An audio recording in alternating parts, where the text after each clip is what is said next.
الحمد للہ رب العالمین والصلاة والسلام علی سید الانبیاء والمرسلین وعلی آلہ واصحابہ اجمعین اما بعد فاعوذ باللہ من الشیطان الرجیم بسم اللہ الرحمن الرحیم۔ تمام سننے اور دیکھنے والوں کو حافظ زین عباس کا السلام علیکم ورحمۃ اللہ وبرکاتہ۔ الحمدللہ رب العالمین کہ آج ہمارا آسان اور مختصر دورہ خلاصۃ القرآن کا پہلا روز کہ جس کے اندر ہم پہلے پارے کا خلاصہ جاننے کی کوشش کریں گے۔ دعا ہے اللہ تعالی ہمیں اس پارے کا، اس قرآن کریم کا خلاصہ سیکھ کر، سمجھ کر اس پر عمل پیرا ہونے کی توفیق عطا فرمائے۔ سب سے پہلے تو آپ یہ جان لیجئے کہ خلاصے کا مطلب یہ ہے ایک مرکزی خیال، یعنی کہ جو چیز ہم لوگ سیکھ رہے ہیں، جو چیز ہم لوگ سمجھ رہے ہیں، اس کا اوورآل ویو کرنا، اس کو دیکھنا کہ اس کے بھیجے جانے کا مقصد کیا ہے، اس کی وجہ تخلیق کیا ہے، یعنی کہ اللہ تعالیٰ نے اس کو نازل کیوں کیا ہے، اور پھر یہ جاننا کہ جس اللہ تعالیٰ نے نازل کیا ہے وہ کیا ہے، یعنی کہ اللہ تعالیٰ کی تعریف کیا ہے۔ تو ہم مختلف لوگوں سے مختلف طریقوں سے سنتے آئے ہیں کہ اللہ تعالیٰ کی ذات کے بارے میں وہ لوگ تعریف کر رہے ہوتے ہیں، اللہ تعالیٰ کی تعریف بیان کر رہے ہوتے ہیں اپنی عقل و فہم کے مطابق، اور ان لوگوں کی وہ باتیں ہمیں سمجھ بھی آ رہی ہوتی ہیں۔ لیکن میں یہ سمجھتا ہوں کہ سب سے جو بہترین ذریعہ ہے اللہ تعالیٰ کی تعریف کو سمجھنے کا، اللہ تعالیٰ کی ذات کو سمجھنے کا، وہ اسی کی نازل کردہ کتاب اللہ یعنی قرآن مجید کے ذریعے سے ممکن ہے، اور یہی سب سے بہترین ذریعہ ہے۔ اللہ تعالیٰ نے قرآن پاک کو نازل ہی اسی وجہ سے کیا ہے تاکہ ہم لوگ اپنی زندگی کو اس کو سیکھ کر با مقصد بنا سکیں، با معنی بنا سکیں، اور آخرت میں کامیاب ہو سکیں۔ اللہ تعالیٰ نے قرآن مجید کو نازل اسی لیے کیا، اگر کوئی بندہ ٹھنڈے دل کے ساتھ قرآن کریم کی حقانیت کے دلائل پر غور و فکر کرے تو اسے اللہ تعالیٰ کے حقوق سمجھ آ جائیں گے، اور اللہ تعالیٰ کی خالص اللہ تعالیٰ کی بندگی کا جو طریقہ کار ہے سمجھنے میں اس کو بہت آسانی اور بڑی مدد حاصل ہوگی۔ لفظ اللہ یہ صرف اور صرف اللہ تعالیٰ کی ذات کے ساتھ خاص ہے، یعنی کہ یہ اللہ تعالیٰ کا ذاتی نام ہے۔ پوری کائنات کے اندر کوئی بھی ہستی ہو، کتنی بھی قابل عزت قابل احترام کیوں نہ ہو، اس کو اس نام کے ساتھ ہم لوگ نہیں پکار سکتے۔ یہ صرف اور صرف اللہ تعالیٰ ہی کا نام ہے، اور اس کے ذریعے سے صرف اللہ تعالیٰ ہی کی ذات کو پکارا جائے گا۔ اور قرآن کریم کے اندر یہ لفظ سب سے زیادہ استعمال ہوا ہے، یعنی کہ آپ یہ سمجھ لیجئے کہ اللہ تعالیٰ کے جتنے بھی نام ہیں، قرآن کریم کے اندر جتنے بھی نام اللہ تعالیٰ کے استعمال کیے گئے ہیں، لفظ اللہ اللہ تعالیٰ کا وہ نام ہے جو سب سے زیادہ مرتبہ استعمال ہوا ہے۔ اب اللہ تعالیٰ کے حضرت عبداللہ ابن عباس رضی اللہ تعالیٰ عنہما، آپ اللہ لفظ اللہ کی تعریف بیان کرتے ہوئے فرماتے ہیں کہ وہ اوصاف کاملہ اور صفات جامعہ کی حامل ذات کہ جو تمام مخلوقات کی بندگی کی واحد اکیلی حقدار اور مستحق ہے۔ اللہ تعالیٰ ہر چیز پر قادر ہے، ہر چیز کو بنانے والا، یہ ساری کائنات جس نے بنائی اور جو اس ساری کائنات کا نظام چلا رہا ہے وہ صرف اور صرف رب تعالیٰ کی ذات ہے۔ اللہ تعالیٰ کو نہ کسی نے پیدا کیا ہے اور نہ ہی اللہ تعالیٰ نے کسی کو پیدا کیا، یعنی یہ سمجھ لیجئے کہ نہ اللہ تعالیٰ کے کوئی ماں باپ ہیں اور نہ ہی اللہ تعالیٰ کسی کا ماں باپ ہے، نہ اللہ تعالیٰ کی کوئی اولاد اور نہ اللہ تعالیٰ خود کسی کی اولاد ہے۔ جتنے کام ہیں اللہ تعالیٰ ان تمام میں یکتا ہے، واحد ہے، وحدہ لا شریک ہے، اس کا کوئی بھی شریک نہیں۔ یہ مختصر سا تعارف تھا اللہ تعالیٰ کی ذات کا، اور اسی کے درمیان ہم نے قرآن مجید کے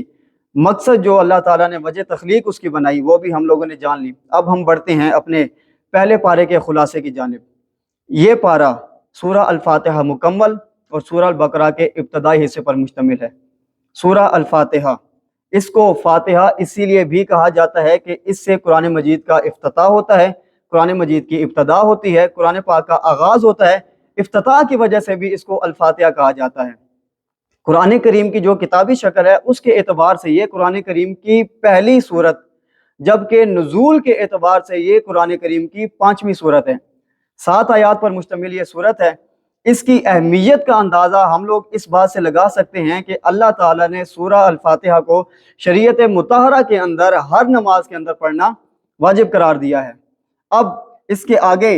حدیث قدسی میں آتا ہے کہ اللہ تعالیٰ نے اس سورہ کو لفظ صلاۃ سے بھی تعبیر کیا ہے، جبکہ ایک اور حدیث مبارکہ کے اندر آتا ہے کہ اللہ تعالیٰ نے فرمایا کہ میں نے نماز کو اپنے اور اپنے بندے کے درمیان تقسیم کر لیا ہے، یعنی کہ جب بندہ کہتا ہے الحمدللہ رب العالمین تو اللہ تعالیٰ کی طرف سے یہ ندا آتی ہے کہ اس بندے نے میری حمد بیان کی ہے۔ اس کے بعد جب بندہ پکارتا ہے الرحمن الرحیم، تو اللہ تعالیٰ فرماتے ہیں، اللہ تعالیٰ کی طرف سے ندا آتی ہے کہ اس بندے نے میری ثنا بیان کی ہے۔ اس کے بعد جب بندہ کہتا ہے مالک یوم الدین، تو اللہ تعالیٰ کی طرف سے یہ ندا آتی ہے کہ اس بندے نے میری عظمت، میری جلالت کا ذکر کیا ہے، یا یہ کہا جاتا ہے کہ اس بندے نے اپنے آپ کو میرے حوالے کر دیا ہے۔ اس کے بعد جب بندہ پکارتا ہے ایاک نعبد و ایاک نستعین، تو اللہ تعالیٰ کی طرف سے یہ ندا آتی ہے کہ یہ آیت میرے اور میرے بندے کے درمیان مشترک ہے۔ کس طرح؟ ایاک نعبد، کہ عبادت جو ہے وہ صرف اور صرف میری کی جائے گی، و ایاک نستعین، اور جب میرا بندہ مجھ سے کوئی مدد طلب کرے گا تو پھر اس کی مدد کی جائے گی۔ اس کے آگے پھر ایاک نعبد و ایاک نستعین کے بعد اہدنا الصراط المستقیم سے لے کے ولا الضالین تک، یہ سارے دعائیہ کلمات ہیں جس کے اندر بندہ اللہ تعالیٰ سے اہدنا الصراط المستقیم یعنی کہ سیدھے راستے پر رہنے کی دعا مانگ رہا ہوتا ہے، ان لوگوں کے ساتھ رہنے کی دعا مانگ رہا ہوتا ہے جن کے ساتھ اللہ تعالیٰ نے، جن کے اوپر اللہ تعالیٰ نے انعام کیا، اور ان لوگوں سے بچنے کی دعا کر رہا ہوتا ہے جن پر اللہ تعالیٰ کا غضب ہوا۔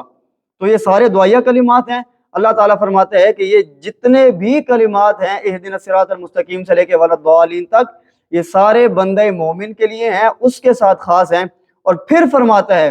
کہ میرا بندہ جو کچھ مانگتا ہے اسے وہ عطا کر دیا جاتا ہے۔ یعنی کہ سورہ کا جو خلاصہ سمجھنا ہے وہ یہ ہے، یہ سمجھ لیجئے کہ اس سورہ کے اندر اللہ تعالیٰ کی حمد بیان کی جاتی ہے، اس کی پاکی بیان کی جاتی ہے، اس کی عظمت کا ذکر کیا جاتا ہے، اس کے جلال کا ذکر کیا جاتا ہے، اپنے آپ کو اللہ تعالیٰ کے حوالے کر دیا جاتا ہے، اور اس سے صراط مستقیم پر رہنے کی مدد طلب کی جاتی ہے، اور واضح اعلان کیا جاتا ہے کہ مدد صرف اور صرف اللہ تعالیٰ کی ذات سے حاصل کی جائے گی، عبادت صرف اور صرف اللہ تعالیٰ کی جائے گی، اس کے علاوہ کسی کی بھی عبادت نہیں کی جائے گی۔ اور پھر اسی طرح جو جامع لفظ اس کے اندر ہے وہ ہے ہدایت، ہدایت کی دعا، اور فرمایا جاتا ہے کہ ہدایت ہی وہ جامع لفظ ہے جو تمام نبیوں کے مبعوث ہونے کا مقصد ہے۔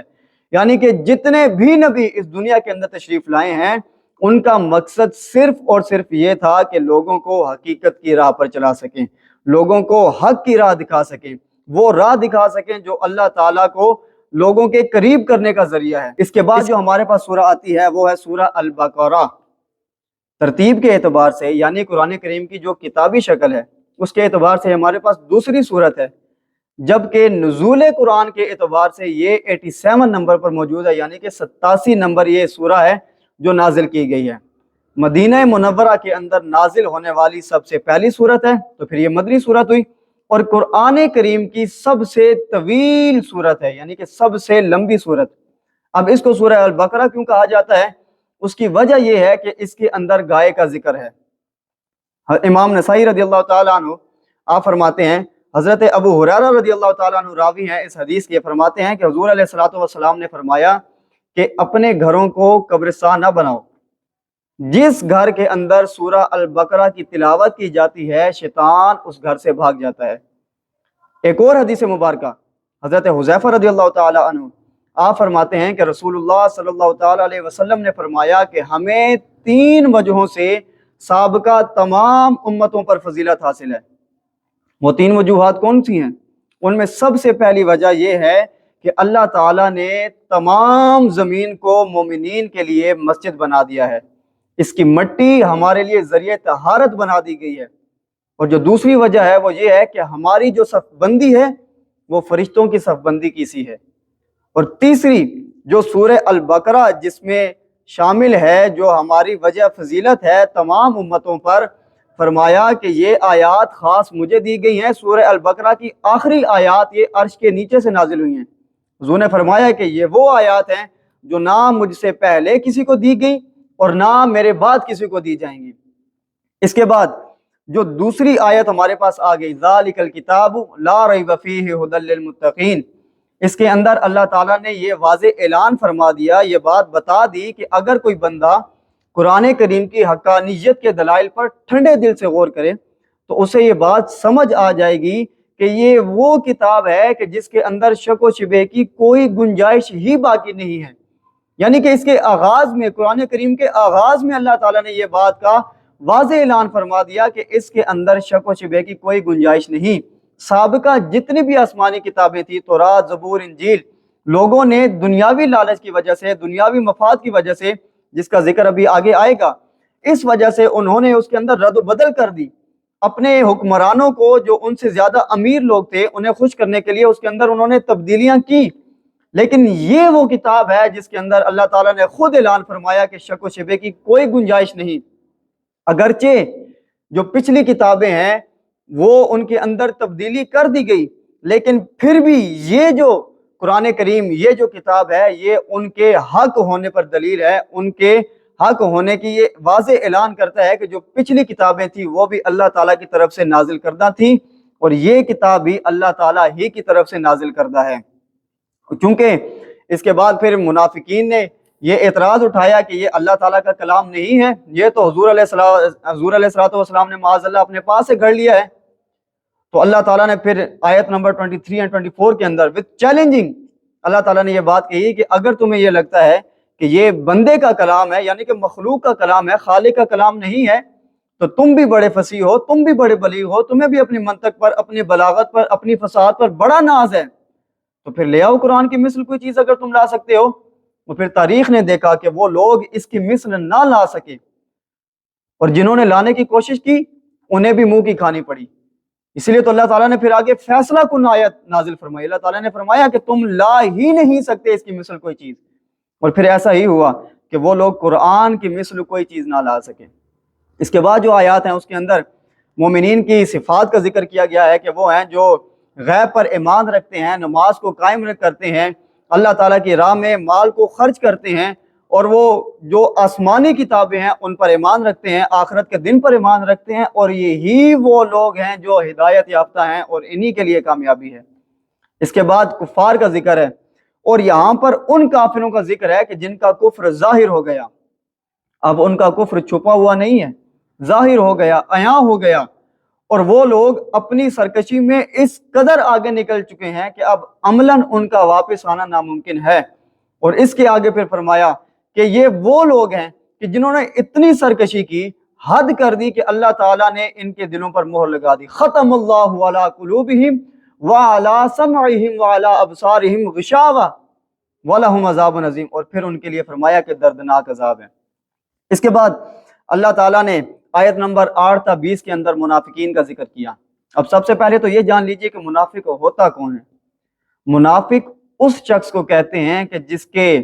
ظاہر اور اس کے باطن میں تضاد ہوتا ہے، یعنی کہ وہ سامنے کچھ اور ہوتا ہے لیکن اندر وہ کچھ اور ہوتا ہے. یہ لوگ ظاہری طور پر تو دنیاوی مفاد کے لیے تو کہتے تھے کہ ہم لوگ ایمان لے آئے ہیں، ہم لوگ مومن ہیں، لیکن دل جو ان کے تھے وہ ایمان سے خالی تھے. اور پھر اللہ تعالیٰ نے آگے کئی مثالوں سے بیان بھی فرمایا ان کے متعلق، جبکہ ایک جگہ پر تو یہ بھی فرمایا کہ یہ بے وقوف ہیں جو یہ سمجھ رہے ہیں کہ یہ اللہ تعالیٰ کو اور مومنین کو فریب دے رہے ہیں. نہیں، یہ نہ اللہ تعالیٰ کو فریب دے رہے ہیں نہ مومنین کو فریب دے رہے ہیں، بلکہ یہ خود اپنی ذات کو فریب دے رہے ہیں. اور اس کا وبال صرف اور صرف انہی لوگوں پر آئے گا جو یہ سمجھتے ہیں کہ یہ اللہ اور اس کے رسول کو فریب دے رہے ہیں. اس کے بعد آیت نمبر 21 اور 22 کے اندر اللہ تعالیٰ نے توحید کی دعوت دی ہے، شرک سے باز رہنے کا حکم دیا ہے، مختلف نعمتوں کا ذکر کیا ہے، اور یہ بھی فرمایا کہ جتنی بھی نعمتیں نازل کرنے والی ذات ہے وہ صرف اور صرف حق تعالیٰ کی ذات ہے. اس کے علاوہ کوئی بھی ان چیزوں کو نازل نہیں کر سکتا اس کے حکم کے بغیر. دنیا میں انسان کو جو چیز ملتی ہے، جب ملتی ہے، جیسے ملتی ہے، وہ صرف اور صرف اللہ تعالیٰ ہی کی طرف سے ملتی ہے. زندگی دینے والی ذات اللہ تعالیٰ کی ہے، موت دینے والی ذات صرف اور صرف حق تعالیٰ کی ہے، اور اسی کی جانب ہم سب کو واپس لوٹ کر جانا ہے. اس کے بعد وہی جو ہم دوسری آیت کے تشریح کے ضمن میں ہم لوگوں نے چیزیں بیان کی کہ اللہ تعالیٰ نے چیلنج دیا، وہی آیت نمبر 23 اور 24 ہمارے پاس آ گئی کہ جس میں اللہ تعالیٰ نے قرآن کریم کے بے مثل ہونے کا دعویٰ کیا، اور اس کے مقابل کوئی چیز لانے کا عجز ہونے میں ان لوگوں کا ذکر کیا کہ وہ لوگ اس کے مقابلے میں کوئی بھی چیز نہیں لا سکتے اگرچہ وہ جتنی مرضی کوشش کر لیں. اب اس کے بعد جو قرآن کریم کا اسلوب ہے وہ یہ ہے کہ قرآن کریم بعض چیزیں سمجھانے کے لیے مثالیں دیتا ہے تاکہ اس کے جو پڑھنے والے ہیں ان کو آسانی سے وہ چیز سمجھ آ جائے جو قرآن کریم ان کو سمجھانا چاہتا ہے. اب جب اللہ تعالیٰ نے یہ چیلنج دیا نا کہ آپ لوگ اس کے لے آؤ مقابلے میں، تو پھر آگے یہ بھی بتایا کہ مقابلے میں اگر تم لوگ لاؤ گے تو اصل جو چیز ہے وہ اس کی تعداد نہیں ہے، یعنی کہ چھوٹا یا بڑا ہونا نہیں ہے، جو اصل ہے وہ وجہ مشابہت ہے۔ ایسا نہیں ہے کہ آپ لوگ ایک پارے کے مقابلے میں 30 پارے لے آؤ، 40 پارے لے آؤ، 50 پارے لے آؤ، نہیں، فرمایا کہ اگر لانی ہے تو ایک آیت لے آؤ، لیکن ہو ایسی جیسے قرآن مجید کو اللہ تعالیٰ نے نازل فرمایا ہے۔ اور پھر فرمایا کہ ویسی چیزیں نہیں لا سکتے، اور پھر وہ نہیں لا سکے کیونکہ قرآن کریم مخلوق کا کلام نہیں ہے بلکہ رب تعالیٰ کی ذات کا کلام ہے، اللہ تعالیٰ کا کلام ہے، اسی لیے مخلوق کے لیے ہے ہی نہیں کہ وہ اس کے مقابل کوئی چیز سامنے لے آئے۔ اس کے بعد آیت نمبر 30 تا 39 کے اندر اللہ تعالیٰ نے یہ اعلان فرمایا کہ میں حضرت آدم علیہ السلام کو خلیفہ بنانے جا رہا ہوں، تو فرشتوں نے اپنے عقل و فہم کے مطابق کہا کہ یا اللہ، بنی آدم روئے زمین میں جا کر فتنہ پھیلائیں گے، فساد پھیلائیں گے، خون ریزی کریں گے۔ تو اللہ تعالیٰ نے فرمایا کہ اے فرشتوں، جو چیز میں جانتا ہوں وہ چیز تم نہیں جانتے۔ پھر اللہ تعالیٰ نے علم کے ذریعے سے حضرت آدم علیہ السلام کو تمام فرشتوں پر برتری دی، ان پر فضیلت دی، اور پھر اللہ تعالیٰ نے تمام کو حکم فرمایا کہ حضرت آدم علیہ السلام کو سجدہ کرو، اور پھر سوائے ابلیس کے ہر ایک فرشتے نے حضرت آدم علیہ السلام کو سجدہ کیا، اور یہ سجدہ تعظیمی تھا، جیسا کہ حضرت یوسف علیہ السلام کے اور دیگر انبیاء اکرام علیہ السلام کے قصوں میں ہمیں ملتا ہے کہ ان کی شریعت کے اندر سجدہ تعظیمی جائز تھا، جبکہ شریعت محمدی کے اندر سجدہ تعظیمی جائز نہیں بلکہ حرام ہے، کسی کو بھی آپ سجدہ تعظیمی نہیں کر سکتے۔ اب اس میں بھی بڑی مفسرین اکرام کی بحث ہے، بعض یہ کہتے ہیں کہ یہ سجدہ تعظیمی تھا کہ حضرت آدم علیہ السلام کی عظمت کو بیان کرنے کے لیے انہیں سجدہ کروایا اللہ تعالیٰ نے فرشتوں سے، جبکہ بعض یہ کہتے ہیں کہ حضرت آدم علیہ السلام کو ڈائریکشن بنایا گیا تھا سجدہ کی۔ آپ اس چیز کو ایسے سمجھ لیں کہ جیسے ہمارے لیے کعبۃ اللہ ہے، یعنی کہ کعبہ ہے، اللہ تعالیٰ کا گھر ہے، وہ ڈائریکشن ہے، ہمارا قبلہ ہے جس کی طرف ہم رخ کر کے سجدہ کرتے ہیں، لیکن در حقیقت ہم سجدہ اللہ تعالیٰ کی ذات کو کرتے ہیں، لیکن جو ہماری ڈائریکشن ہے وہ کعبۃ اللہ ہے۔ اسی طرح بعض مفسرین اکرام نے کہا کہ جو ڈائریکشن تھی وہ حضرت آدم علیہ السلام تھے، جبکہ جو سجدہ تھا وہ در حقیقت رب تعالیٰ ہی کی ذات کے لیے تھا۔ جیسے کہ اب ڈائریکشن ہونے کی وجہ سے کعبۃ اللہ کو بڑی عظمت حاصل ہے، اسی طرح ڈائریکشن ہونے کی وجہ سے حضرت آدم علیہ السلام کو بھی اللہ تعالیٰ نے عظمت دی۔ اس کے بعد یہ بیان فرمایا گیا کہ کس طرح اللہ تعالیٰ نے حضرت آدم علیہ السلام کو، حضرت حوا علیہ السلام کو جنت میں داخل کیا، ان پر مختلف انعامات کیا، مختلف نعمتیں دی، اور ان کے وہاں پر رہنے کا ذکر ہے، اور ایک درخت کے پاس نہ جانے کی پابندی ہے کہ آپ وہاں پر نہیں جا سکتے، لیکن اس کے بعد شیطان کی انہیں لغزش دینا اور ان کا اس درخت کے پاس چلے جانا، اور پھر جنت سے نکالے جانے کا حکم ہے، اور اس کے بعد پھر ان کلمات کا ذکر ہے کہ جو اللہ تعالیٰ نے حضرت آدم علیہ السلام کو سکھائے، جن کی وجہ سے حضرت آدم علیہ السلام کی توبہ کو قبول کیا گیا، اور وہ سورہ اعراف کی آیت نمبر 23 کے اندر موجود ہے، ربنا ظلمنا انفسنا وان لم تغفر لنا وترحمنا لنکونن من الخاسرین، کہ اے ہمارے رب، ہم نے اپنی جانوں پر ظلم کیا، اور اگر تو ہمیں معاف نہیں فرماتا اور ہم پر رحم نہیں فرماتا تو ضرور ہم لوگ نقصان اٹھانے والوں میں سے ہو جائیں گے۔ تو تمام لوگوں کو یہ چاہیے کہ جب بھی وہ نماز پڑھیں یا جب بھی وہ دعا کے لیے اللہ تعالیٰ کے حضور حاضر ہوں، اپنے ہاتھوں کو اٹھائیں تو یہ دعا لازمی مانگا کریں۔ اس کے بعد بنی اسرائیل پر مختلف نعمتوں کا ذکر کیا گیا اور ان کی سرکشیوں کو مختلف انداز میں بیان کیا گیا۔ پہلے اللہ تعالیٰ نے ان پر جو کی گئی نعمتیں ہیں ان کا ذکر کیا۔ اللہ تعالیٰ نے فرمایا جو اللہ تعالیٰ نے ان پر نعمتیں کی ان کا ذکر ہے کہ اللہ تعالیٰ نے انہیں فرعون سے، لشکر فرعون سے، اور جو نسل کشی کیا کرتا تھا فرعون، اس کے تسلط سے اللہ تعالیٰ نے ان کو نجات عطا فرمائی، اور ان کے لیے سمندر کو پھاڑ دیا اور وادی سینا تک پہنچا دیا، اور پھر وادی سینا کے اندر ان پر کئی دنوں تک بادلوں کا سایہ رہنا، کئی طویل عرصے تک ان پر بادلوں کا سایہ رہنا، اس کے بعد ان پر من و سلوہ کا نازل ہونا، اللہ تعالیٰ کی طرف سے تیار شدہ کھانا ان کے لیے نازل ہونا، اور حضرت موسیٰ علیہ السلام کا چٹان پر عصا مارنے سے 12 قبیلوں کے لیے 12 چشموں کا جاری ہو جانا، اور اپنے عہد کے جتنے بھی لوگ تھے ان تمام لوگوں پر بنی اسرائیل کو فضیلت حاصل ہونا، اور کثیر تعداد میں نبیوں کا بنی اسرائیل میں سے مبعوث ہونا۔ یہ وہ نعمتیں تھیں جو اللہ تعالیٰ نے جن سے بنی اسرائیل کو سرفراز فرمایا تھا، یہ انہیں عطا فرمائی تھی۔ یہ تو ہو گئے نعمتوں کا ذکر۔ اس کے بعد جو انہوں نے سرکشیاں کی، جو ان لوگوں نے وعدہ خلافیاں کی، ان کا ذکر کیا۔ سب سے پہلی تو یہی آ گئی اللہ تعالیٰ نے فرمایا کہ میں نے اتنی نعمتیں کی، لیکن ان لوگوں نے پھر اس کے بعد کیا کیا؟ اللہ تعالیٰ سے وعدہ خلافی کی، بات کرنے کے بعد پھر اسے پلٹ گئے، اس سے پھر گئے۔ اس کے بعد احکام الہی میں رد و بدل کرنا، دنیاوی لالچ کی وجہ سے کسی کو راضی کرنے کی نیت سے جو اللہ تعالیٰ نے چیز نازل کی ہے یا تو اس کو تبدیل کر دینا، اگر تبدیل نہیں کرتے تھے تو اس کو چھپا لیا کرتے تھے، یہ ان کے علماء کا کام تھا۔ اس کے بعد ان لوگوں نے یہ کیا کہ جو اللہ تعالیٰ کی طرف سے من و سلوہ ان پر نازل کیا جا رہا ہے، آسمان کی طرف سے تیار کھانا مل رہا ہے، ان لوگوں نے کہا کہ نہیں، ہمیں یہ نہیں چاہیے، ہم لوگوں کو تو زمینی کھانا چاہیے، ہم لوگ خود، آپ ہمیں اختیار دیں، ہم لوگ زمین میں بوئیں گے اور خود اس کو کھایا کریں گے۔ یعنی کہ اللہ تعالیٰ کی جو اعلیٰ نعمتیں ہیں ان کو چھوڑ کر ادنا کی طرف جانا، یہ سرکشی تھی جو ان لوگوں نے اللہ تعالیٰ سے کی تھی۔ اس کے بعد یہ تھا کہ وہ نبیوں کو ناحق قتل کیا کرتے تھے، کسی یہ بات انہیں ناپسند ہوئی تو اس نبی کو ان لوگوں نے قتل کر دیا۔ ہفتے کے دن کے حرمت کو پامال کرنے کی سرکشی ان لوگوں نے کی، گائے کو ذبح کرنے کا جو اللہ تعالیٰ نے حکم دیا انہیں، اس پر طرح طرح کے سوال کھڑے کرنا، کیسی ہے، کس رنگ کی ہے، بوڑھی ہے، جوان ہے، مطلب کہ عجیب و غریب قسم کے جس کی کوئی وجہ ہی نہیں بنتی سوال کرنے کی، ایسے سوالات انہوں نے سیدھے سادے حکم پر اٹھانا شروع کر دیے۔ اور کلام الہی میں لفظی و معنوی تعریف کرنا، حضور علیہ الصلوۃ والسلام کی جو بشارتیں، ان کی آمد کا جو تذکرہ ان کتابوں کے اندر کیا گیا، اس کو چھپانا، یہ وہ تعریفیں تھی جو لوگ وہ کیا کرتے تھے۔ اس کے بعد شوہر اور بیوی کے درمیان جھگڑا ڈلوانے کے لیے، تفریق ڈلوانے کے لیے جادو سیکھنا اور پھر جادو پر عمل کرنا، یعنی کہ جادو کرنا، یہ وہ لوگ جن پر اللہ تعالیٰ نے ممانعت کی، لیکن اس کے باوجود ان لوگوں نے یہ کام کیا۔ اشارات و کنایات کے ذریعے سے حضور علیہ الصلوۃ والسلام کی شان میں وہ لوگ کمی کرنے کی کوشش کیا کرتے تھے۔ اسی وجہ سے آیت نمبر 104 کے اندر اللہ تعالیٰ نے یہ فرمایا، یا ایھا الذین آمنوا لا تقولوا راعنا وقولوا انظرنا واسمعوا وللکافرین عذاب علیم۔ اس کے اندر اللہ تعالیٰ نے فرمایا کہ اے مومنو، جب تم حضور علیہ الصلوۃ والسلام کی بارگاہ میں حاضر ہو، حضور سے کوئی بات سیکھ رہے ہو، سن رہے ہو، تمہیں وہ بات سمجھ نہ آئے تو تم یہ مت کہو لا تقولوا راعنا، لا تقولوا راعنا، تم یہ مت کہو کہ یا رسول اللہ ہماری رعایت کیجیے، کیونکہ جو یہود تھے، مشرکین مکہ تھے، وہ اس کو اہانت کے معنی میں بھی استعمال کیا کرتے تھے، بلکہ فرمایا، اب دیکھیے یہ ادب سکھا رہے ہیں حضور علیہ الصلوۃ والسلام کا خود رب تعالیٰ کی ذات،